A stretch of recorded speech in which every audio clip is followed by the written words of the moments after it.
Hi, I'm Stephanie Olson, the CEO of the Set Me Free Project, and October is Domestic Violence Awareness Month. And so I want to just share a little bit with you about my story very briefly, and I want to share the importance of understanding about domestic violence and the link between domestic violence and human trafficking, because it's really critical that we understand that. So, I am a survivor of domestic violence, and although experienced issues with boyfriends throughout, I did have what we lovingly call in our office a practice husband. So, my first husband, not my current husband, was very abusive emotionally, some physically as well. And I spent a couple of years just in a really abusive relationship.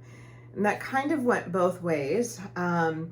But it was something that really changed who I was.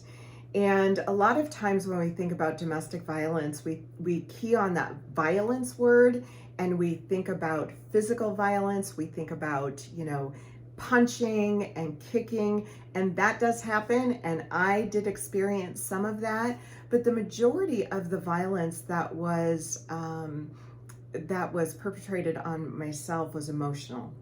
And really important to understand that emotional violence is just as damaging, sometimes even more, because it doesn't show scars, not outside scars, and it really does change who you are as an individual. And so, just like we talk about the grooming process, that the person who goes into the grooming process is not the same person who comes out of the grooming process. And we talk about that with human trafficking. The same is true with domestic violence. The person who goes into that domestic violence situation is never the same person who comes out of that. And so it's really important to understand what those things look like. I was told I was loved by my husband at the time, and that he, we were in a wonderful relationship. And then in the next sentence, I was this horrible, disgusting human being, and it just really started to damage the way I saw myself. Now, why is that important to understand? Because a ton of people are in domestic violence situations. In fact, when we're talking about youth, 1 in 3 teens are in some sort of domestic violent relationship or a dating violence situation. And we don't always know how to have healthy relationships. Now, how does that link to human trafficking? They are very different. Human trafficking is the buying and selling of a human being.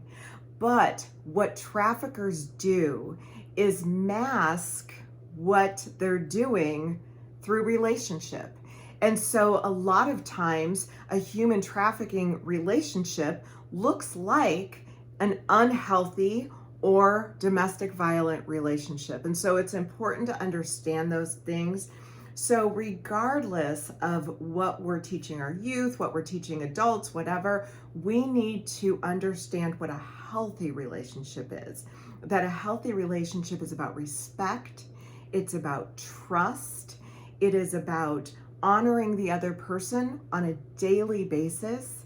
It's about telling them words of affirmation and encouragement, as opposed to telling them really negative and inappropriate things. A healthy relationship is all about wanting the best for that human being, as opposed to the best for yourself. And so those are things that tie together with unhealthy relationships, domestic violence, and human trafficking. They're so important because they're so closely linked.